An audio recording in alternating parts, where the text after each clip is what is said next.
ماہرین کے مطابق ابھی تک دنیا میں 5 طریقہ ہائے علاج دریافت ہوئے ہیں: ایلوپیتھک، سرجری، ہومیوپیتھک، ہربل اور جھاڑ پھونک۔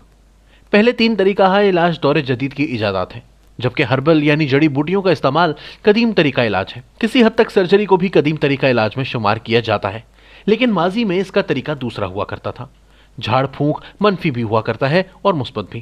دراصل جادو ٹونے جیسے شیطانی اعمال کے نتیجے میں جو اثرات مرتب ہوتے ہیں، بعض لوگوں کو اللہ نے اس کے تدارک کا فن بھی عطا کر رکھا ہے، لیکن اس کے لیے بھی شرط یہ ہے کہ صرف قرآن و حدیث سے کام لیا جائے اور کہیں بھی کسی بھی شکل میں شرک یا غیر شرعی عمل کی آمیزش نہ ہو۔ تاہم انسانی فطرت ایسی ہے کہ اگر اسے کوئی مسئلہ درپیش ہو تو وہ اس کے حل کے لیے ہر آپشن آزماتا ہے۔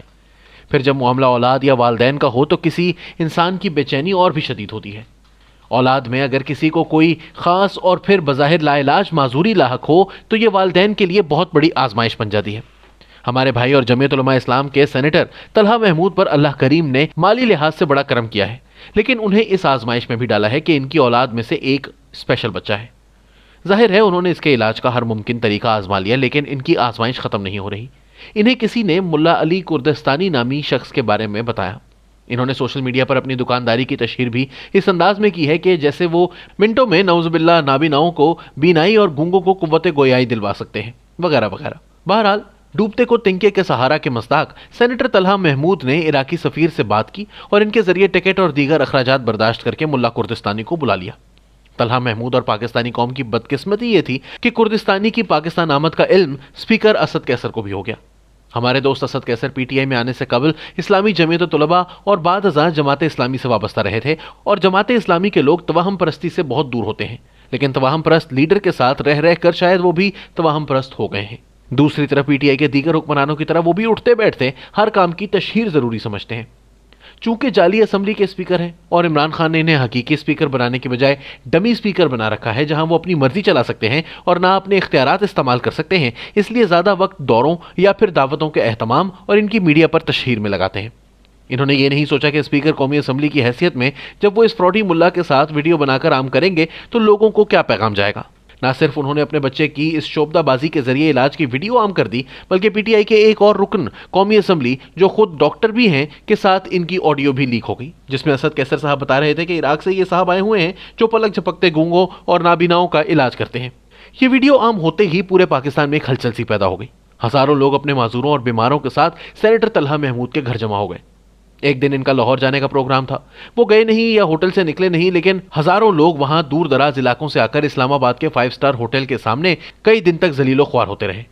اگلے روز انہوں نے پشاور جانے کا اعلان کیا تھا، وہاں بھی ہزاروں لوگ جمع ہو گئے تھے، لیکن فراڈی وہاں نہیں گیا۔ وہ طلحہ محمود کی مہمان نوازی کا لطف اٹھانے کے ساتھ ساتھ سید یوسف رضا گیلانی اور فردوس عاشق آبان کی دعوتیں اڑاتے اور اپنے سوشل میڈیا کے لیے مزید مواد جمع کرتے رہے۔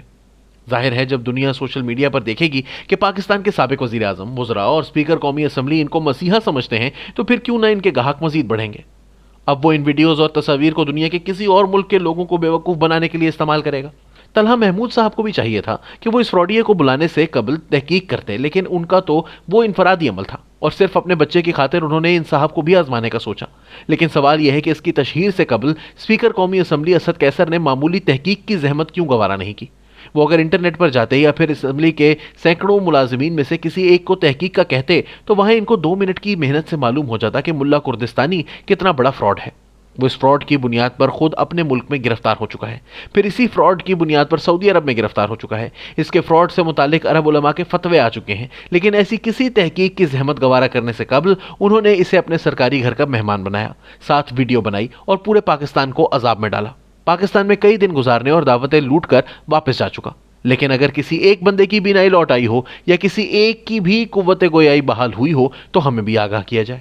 سوال یہ ہے کہ لاہور، اسلام آباد اور پشاور میں جو لاکھوں بیمار اور ان کے عزیز ذلیل و خوار ہوئے تو ان کے ساتھ ہونے والے اس ظلم کا ازالہ کون کرے گا؟